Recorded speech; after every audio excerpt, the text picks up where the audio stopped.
All right, how do you make a Hollywood hard man? No, not that kind. This kind. Now, you listen to me, you little creep. I got no more time to around with you. Now, you break out DeFranco's file right now or I'll rip out your throat. Well, if there's a recipe, it's probably a lot like Brian Dennehy's life. I mean, come on, the guy's middle name is Mannion. Brian was raised in Brooklyn, got a football scholarship to Columbia, joined the Marines, worked blue-collar jobs so he could get enough money to go to Yale Drama School. Gosh, Sherry, no wonder you took up gambling. You sure were born lucky.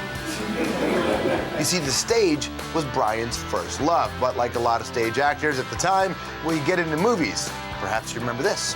If you want some friendly advice, a haircut and take a bath. You wouldn't get hassled so much. That's Brian as Sheriff Will Teasel in First Blood, the first and the best of all the Rambo movies. Hollywood loved it, and over the next few years, they loved Brian. Dennehy was busy. Look at this roster. Cocoon, Never Cry Wolf, Gorky Park, FX, playing the intimidating hard man to perfection. Plus, you may remember Brian as Chris Farley's old man in Tommy Boy. But in spite of all those roles in the TV and the movies, Brian craved the theater. One of his most memorable roles was Willie Loman in Death of a Salesman. That earned him the first of 2 Tony Awards. Now he's bringing his legendary stage skills to Canada, performing at the Stratford Festival this summer. Brian Dennehy. Welcome to the show, sir. How you doing? Nice to see you, man. Good? You all right? Okay, all right. Do you watch yourself back in movies? Because you just saw almost all your work. I can watch the old ones. I can't watch the recent ones. Why not? I guess because they're too fresh. You look at them and you say, God, what a fraud.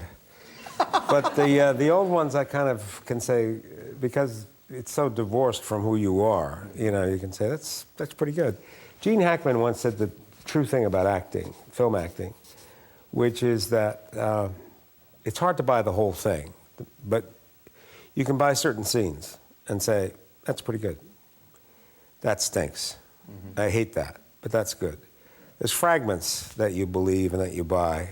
But on the stage, you don't have to worry about that because you can't see yourself. Yeah, it's just happening and it's over. So you just do it, and the great thing about the theater is you get to do it again tomorrow. If you screw it up tonight, you do it tomorrow. That's also the bad part about the theater, is that you can't leave it behind you, and you have to go back and do it tomorrow. No, that's not true. I did Willie in 650 times over a period of 8 or 9 years. You'd do it for 3 or 4 months, maybe on tour, or in the case of New York, I did it for a year. And then I did it for a year in London, and they were all separated by, and every time you came back, you start all over again. And you learn it in a different way. At every performance, because you have a different audience, if it's a great part, every performance is different, and it's all interesting. It never, now there are bad plays. When you're stuck in a bad play and a bad part, you can't wait to get out of it. Have you ever been in a really bad play? Oh yeah, but I'm not telling you which one. Just tell me, no one's watching. I've been in some great ones. I mean, Long Day's Journey was a great play, and with a wonderful cast, Vanessa Redgrave and Philip Seymour Hoffman and Bobby Leonard.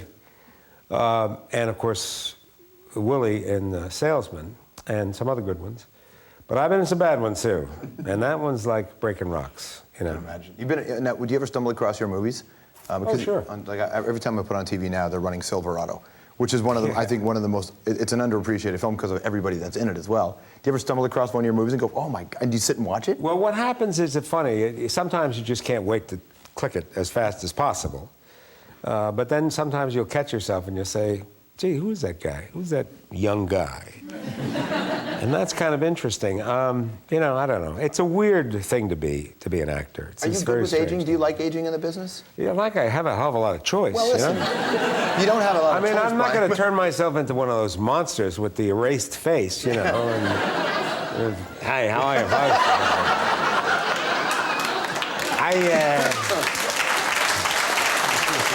But they're out there, aren't they? I used to be Brian Dennehy. I don't know why the hell people think they look better. I don't get that. They look like hell. What are the 4 stages of an actor's career? It looks like career? they're plastic and they've taken this blowtorch and all kind of melted. But that's the business. Well, that looks good. That's the business you're in now, though, right? I mean, it is certainly... Well, what's happening with plastic surgery is it's very weird. It's become the new paradigm in the sense that it's acceptable. it's acceptable to look like that, to have those big puffy lips, and to have that inhuman plasticine quality to your face, and everybody said, geez, that looks great. What? It looks terrible. I mean, I don't get it, but, you know, we're 50 years from now, if you don't look like that, you know, you'll probably have to wear a bag over your head. I don't know. Is there, I mean, you've been doing this for a long time. How have you aged in the business? Have you found that you've done it? Like you've... Well, you know, what happens in the entertainment business, whether it's music, television, movies, or even theater, is a fashion business, okay? It's the same as the fashion business. You're in fashion, you're out of fashion. There are some things like Yves Saint Laurent or, you know, in fashion, or Jack Nicholson, or U2, or Tony Bennett, who never go out of fashion. They're always in fashion, and they have long careers. And there are people like me who have periods of fashion, and then, you know, they say, who?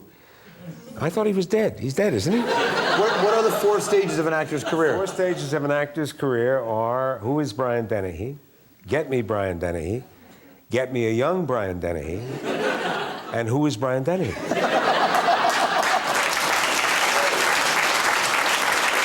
They cross, but it must be hard. I'm in stage 5. You've been on a lot of stuff. I mean, I just can imagine the stories. There was a story about you and meeting Ray Davies from the Kinks the second time. I was on a plane going to London, and in those days I was drinking pretty good. Which you don't do anymore. No. And so I was up getting, we were in first class. I was obviously being paid to do a job because I would never pay for first class. So, and this very hip guy was standing there with kind of ink black hair, and, you know, and he was drinking too. And he recognized me. He said, Brian Dennehy. So I said, yeah. He says, I'm Ray Davies of the Kinks. Now, you got to probably be my age, but that was, the Kinks were amazing. That was some hip group. I remember meeting Spencer Davis one day too, and went down on my knees and said, Spencer Davis, man. Spencer Steve Davis, Winwood. one of the great rock and roll groups of all time. So you got drunk with... So Davis and I got smashed until they finally made us sit down and go to sleep, which we did. But anyway, I came off the plane in Shannon. For some reason, we had to change planes in Shannon in Ireland. And there were a whole bunch of obvious rockers waiting there, and they weren't waiting for me. And I come stumbling out, and somebody goes, oh, I know that bloke. Look at that old bloke there, that old yank. I know him. And I said, he's right behind me, folks. And he's drunker than me. And did you meet him again years later? I think years later we met at a dinner someplace, and he's still wearing the same clothes, still very hip, you know, very rocker, whatever that style was. But he's a wonderful musician. And a great guy to get loaded with. On a plane to London. You're buddies with Christopher Plummer, aren't you? Yeah, Chris and I did a play together a year ago in New York, and he's coming in a couple of weeks to do Caesar and Cleopatra. Wonderful guy. I always like to kid Chris that I remember Chris right from the beginning of my career. I was a senior in high school. I saw him on stage in Stratford. But of course, he was only 25. He was a star when he was a kid. He's a few years older than me, but not a hell of a lot. And of course, he's been a star for a long time. Amazing guy. And still looks fabulous, and is a hell of an actor. And he's from Montreal. People love him up here, without a doubt. Well, he's to be loved. He's, as Stratford is, he's a cherished Canadian fixture, and he should be. He's an extraordinary guy. We love him in the States. If you need an aristocrat in the movies, you hire Chris Plummer. Because there's nobody else who knows how to play it down there. But he does. You, speaking of fixtures, much is made about this new De Niro-Pacino film, which I think now is being called Righteous Kill, which you were also in. Mm-hmm. What can you tell us anything? Well, they had to hire me because De Niro and Pacino play two homicide cops who are at least 30 years older than they should be. So to get somebody to play the head of homicide, they had to get somebody even older than them. So we play the three oldest homicide cops in history. Now, having said that, The three of us are too old to play retired cops. De Niro looks amazing. I mean, Al, you know, looks like Al, and I look like I look like. Having said that, these guys are fabulous. I mean, there are reasons why they're stars. They're enormous stars. Also, great fun to be around. We had a good time in the movie. I hope the movie works because it was fun to make. And speaking of fun, what's the role? You've been in so many roles. I remember you from Bestseller with James Woods, which was one of my favorite films as a kid. And also you were... Or is he crazy? Yeah, he's kind of gone off, hasn't he? Well, it depends. No, he's got the TV series in the States. No, but I mean, gone off. Well, you know, it's funny. He likes to play that he's a brilliant guy. He went to MIT. He got a huge IQ, which he'll tell you about if you give him a minute and a half. But he is a brilliant guy, and he's a wonderful actor. And he's, you know, when he's off his meds, you've got to be careful. What was it like making? You were in Canada making a movie with Chris Farley. I mean, you made Tommy Boy. Is that the movie you get recognized the most? Yeah, for? that's the fun. Well, that's the young one. Well, they were young. Now they're all 35.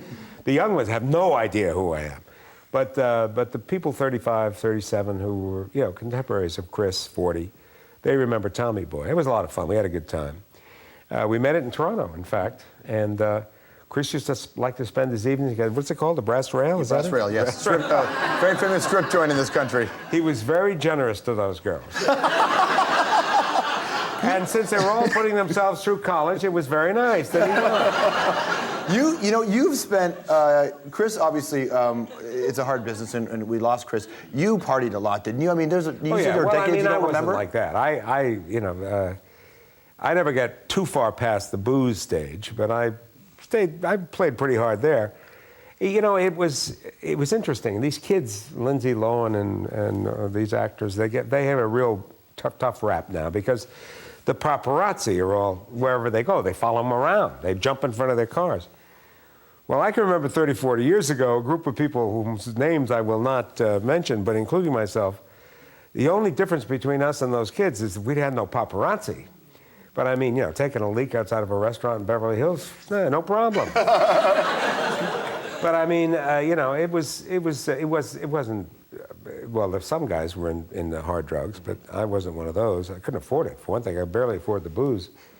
But yeah, I mean, that's always been the case. What happens is, in this business, if you're lucky, you make some money and you have a lot of free time, and you know, you get a good table someplace, and one thing leads to another. Unless you're very, very tough, you know, you start drinking. And acting has always been. I mean, guys, you know, George Scott, Jason Robards, these guys were always tough drinkers in New York, and you know, like anybody else, it was fun. I had a good time. I mean, one of the things that's interesting about the kids today, young kids in the business, is they don't seem to have a lot of fun.